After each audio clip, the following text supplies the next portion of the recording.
बिस्मिल्लाहिर्रहमानिर्रहीम। अस्सलाम वालेकुम दोस्तों, उम्मीद करता हूँ आप बिल्कुल ठीक ठाक होंगे। दोस्तों आज है 25 अप्रैल सन 2021 और दिन है इतवार का। दोस्तों मिनिस्ट्री ऑफ हेल्थ की तरफ से एक फेक न्यूज़ की तरदीद की गई है और वो फेक न्यूज़ गर्दिश कर रही है सोशल मीडिया प्लेटफार्म के ऊपर। और उस न्यूज़ में कहा जा रहा है कि मुतअद्दिद फरीकों और जो ओमानी शहरी हैं उनकी तरफ से एक लाहे अमल, एक तरीक़ाकार वज़ा किया गया है, एक तरीक़ाकार बनाया गया है ओमान के अंदर कर्फ्यू लगाने के हवाले से।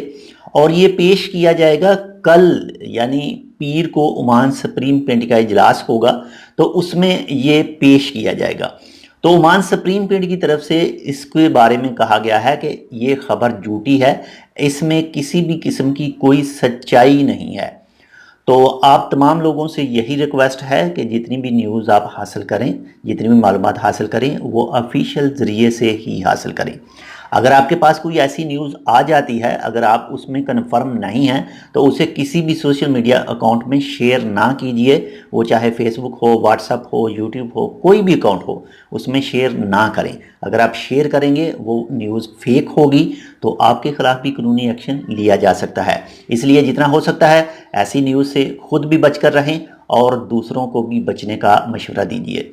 तो बाकी इसके हवाले से कोई जैसे ही अपडेट आएगी ओमान के हवाले से कि कब क्या बंद किया जा रहा है, तो वो सुप्रीम कोर्ट की तरफ से ही आएगी और जैसे ही आएगी तो इंशाल्लाह उसी टाइम आपके साथ अपडेट शेयर की जाएगी। अल्लाह ताला से दुआ यही करें कि कर्फ्यू के हवाले से कोई भी अपडेट ना आए और ये जो इस वक्त बैन है इसको भी कम कर दिया जाए, इसको भी ख़त्म करने के बारे में ही दुआ करें तो ये ज़्यादा बेहतर है। जितना हो सकता है खुद की एहतियात करें और इस मौजूदा बीमारी से बचने की ज़्यादा से ज़्यादा कोशिश करें। अगर आपने अभी तक हमारा ये channel Tech with Urdu blog subscribe नहीं किया तो आप इसको सब्सक्राइब कर सकते हैं मज़ीद ऐसे ही अच्छे और मालूमाती वीडियोज़ के लिए। तो मिलते हैं दूसरी अपडेट के साथ, तब तक के लिए अल्लाह हाफिज़।